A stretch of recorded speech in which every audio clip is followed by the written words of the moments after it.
All right, guys, so this is the Monte Scheinblum part of the video. So after my little intro, you'll see Monte and I discussing the source of power. Now, Monte was a world long drive champion in 1992, and he'll turn 50 later this year, where he'll try to make a run at the Champions Tour.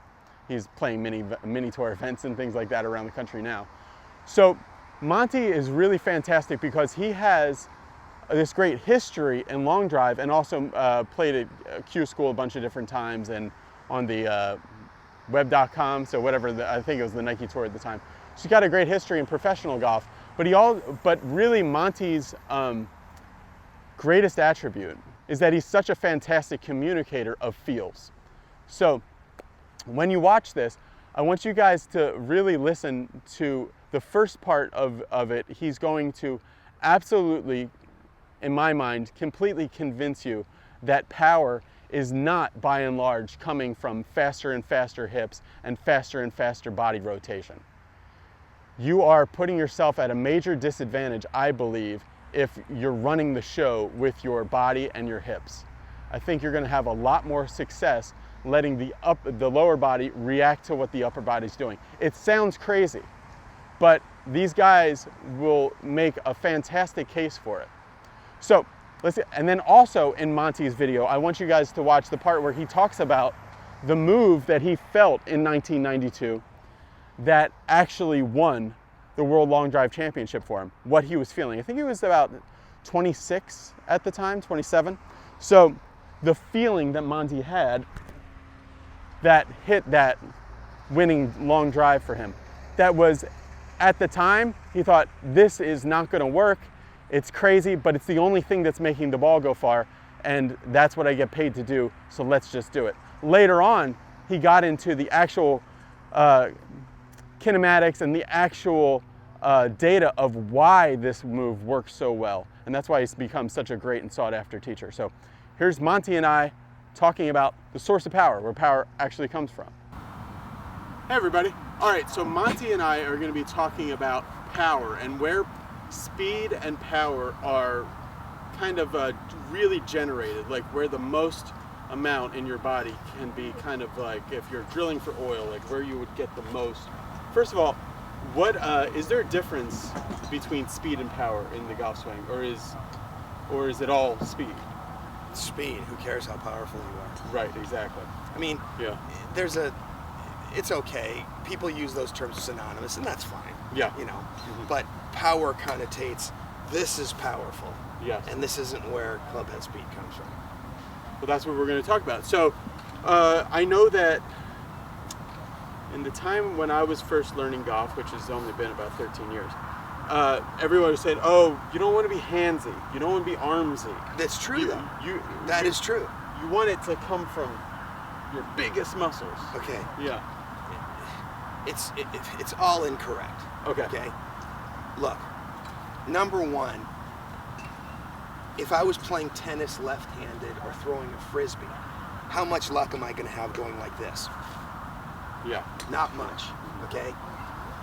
Here's the irony: is the armsy, handsy feel comes from the hips being overactive early in the swing incorrectly. Yes. And the arms and hands being too passive and working in the wrong direction in the backswing. You know, I've got a video. It's called "Drive for Dough," and I talk a lot about this. Where video, you guys where you fire the hips, the arms are passive. Now I have no more range of motion. Now this is all I got. Ooh, two arms and hands. I need to fire my hips. Yeah, all your buddies after you snap it in the woods said, "Oh, well, that was handsy." Right, exactly. Yeah. And you know, I don't need to go any further than quote, you know, there's statistics and lies, and you know the cliche. I'm losing my mind. I know it's cliche. I know lies, it is. Damn lies, and statistics. Thank you. Yeah. My brain's fried from teaching all day. Hip speed on the club head speed on the PGA Tour average is 113. Yeah. Club head speed average on the LPGA Tour is 94. Around. You know, it depends on who got the stats. Right. But it's right around that. So we'll say, let's round up. We'll call it 115 and 95. Okay. So 20 miles an hour difference depending on who you talk to. Yeah. Well, average hip speed on the LPGA Tour is higher.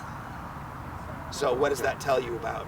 We're not talking percentage-wise. We're talking the gross number, the actual number. Average hip speed on the LPGA Tour is higher. Yeah, absolutely. And just from my own experience, this is the one where people just, they think, I don't believe you. And I say, okay, and I show it to them. My club head speed, measured with a flight scope, I can still get it up to close to 130. Actually, I got a 130 the other day. But my normal club head speed is 120 to 125 miles an hour. Without hurting myself, just a golf course swing. And my hip speed is around 500 degrees per second, which is, so 120 to 125 would literally put me in the top 10 on the PGA Tour. On the regular PGA Tour, not the fat old man tour, right? So that would put me in the top 10. My average my hip speed is around 500 degrees per second, which will put me below average on the PGA Tour. When I hit a ball off my knees, I'm 110 to 115, so I only lose about 8% club head speed when I hit balls off my knees. And my hip speed is 250 degrees per second. So my hip speed is cut in half, yet I only lose 8% club head speed. When I compete in long driving with a longer club, I can get upwards of 135 miles an hour, 133, 135 miles an hour with the longer club. And my hip speed actually goes down to like 450 or 400. So obviously, you know, you could say, well, Monte, that's just you, small sample sizes. But when you put those together with the PGA Tour, LPGA Tour stats, you pretty much find out that hip speed is not where it comes from. Okay? So when you look at when you look at all the empirical evidence and use a little bit of common sense, and here's the one that I've been showing everybody. Guys, set up like you're going to hit a golf ball. Put your hands together like this. Okay? Take a backswing. Okay? Now, using the rotation of your hips, push me out of the way. All I do is pin myself more. Okay, now start over again. Okay, now, just with your left arm, push me out of the way.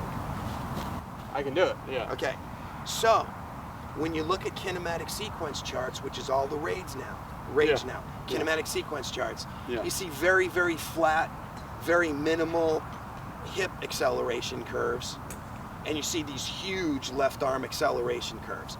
Now, you can make a case that the hips launch the torso, which launches the left arm.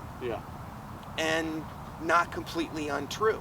But you could also make the case that when you accelerate the left arm better, you get better deceleration curves here and here. I'm talking tech for those that like to hear that stuff.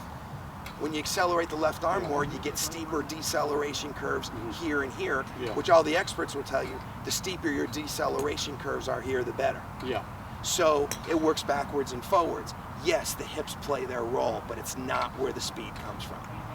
Well, Monte, you were the longest hitter in the world at one point.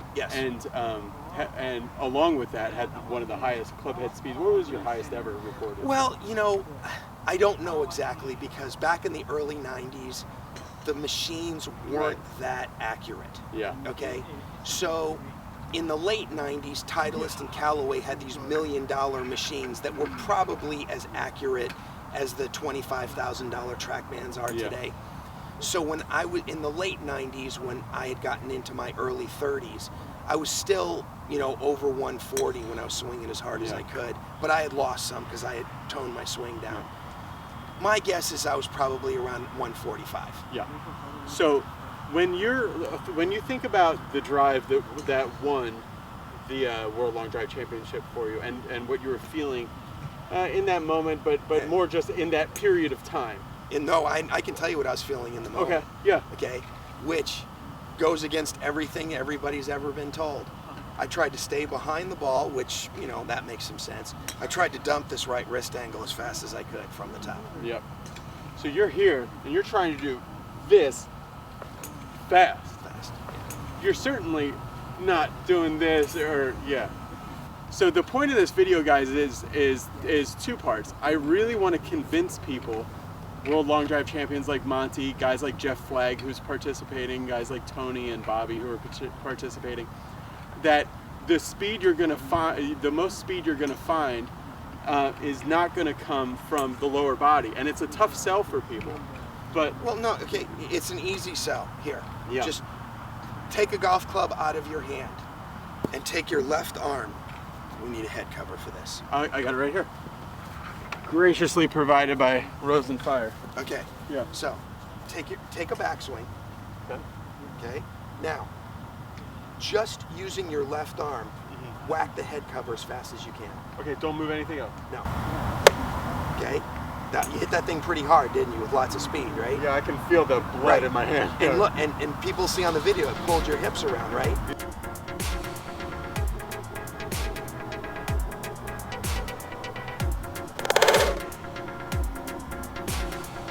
You did, yeah. Now, leave your left arm right there. Do not move it. Yeah. And just turn your hips as fast as you can.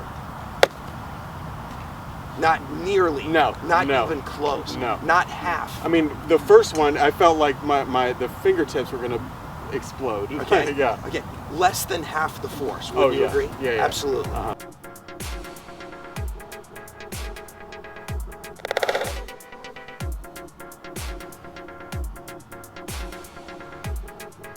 Okay, so now, I'm not going to sit here and say that the hips play no part. Right. They obviously do. Yeah. Okay? But just sitting here and leaving your arms here and firing the hips, you're going to hit this wipey fade that doesn't go anywhere, or you're going to stall and hit a snap hook. So this is what you want. What you want is you want the arms accelerating out in front of you, and then the hips can go as fast as they want.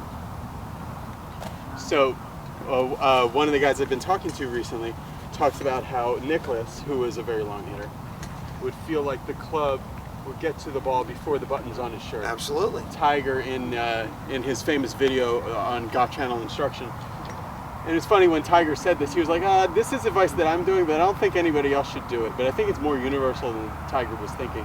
He was saying he felt like the club fell out of the air before he went. This is all good stuff. Yeah. Here's the problem. I make this point over and over and over and over again. Yeah. What is taught is not what's correct. What is taught is the opposite of bad. There's a perception that bad golfers are armsy swingers and have no lower body movement because they go, Yeah. okay? And their hips are facing the ball at impact. It's not that they're too armsy, it's that they're not linking their body up correctly, they're not syncing it up properly, and quite honestly, they're moving their arms in the wrong direction. Yeah. They're moving their arms this way instead of that way. Yeah. Okay? So beginners are not using their arms too much, they're using them incorrectly. Yes. Yeah. Okay? This is the way I kind of generally say it, is, look, when you're swinging the club to the ball, the hands and arms work diagonally out to the ball. No one's going to argue. The hands, they have some down and they have some out to go from here to here. Yeah. Okay? And when you've got your stuck underneath, swing to the right snap hookers, they've got too much down in their arms and hands. Yeah. The over-the-top slicers have too much out in their hands. So you don't teach this guy to drop it in the slot. You teach him to move them at the correct angle. Yeah. You don't teach him the opposite. You don't fire the hips and swing the right field. Yeah. Well, the guy's going to end up being a hooker at some point, you know, and that's just not the right way to do it. You watch every long hitter. Their first move down is this. Yeah. It's not that. Right.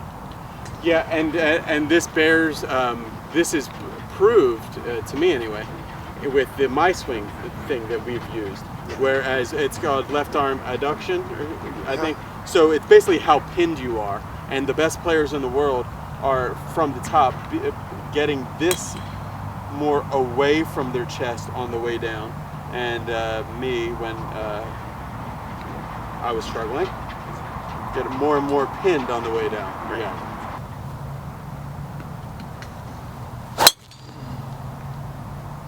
See, and this is where you have problems. I mean, you killed that drive, but like your right hip was gone before your right. I'm still. You're up here like this. It's a work in progress. Absolutely. For sure. You know. So look, the hips are supposed to fire. The hips are supposed to come around. The hips are supposed to control the rotation of the golf club. Yeah. But you can't. The analogy that I give is it's like driving a standard shift car. What happens if you push the clutch and let it out without shifting? You just grind the gears. Yeah. So it's a bang, bang play. Clutch, shift, clutch out, gas. So the arms coming out in front of you has got to be sooner.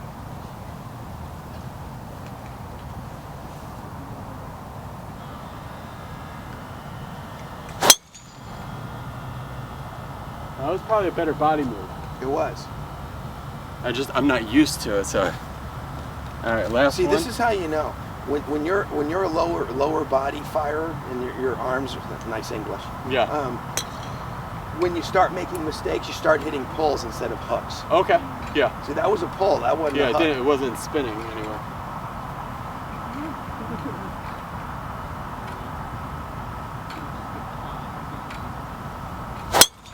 There we go, man. That was better. All right, guys. Thanks for watching that. Any questions? Put them in the comments.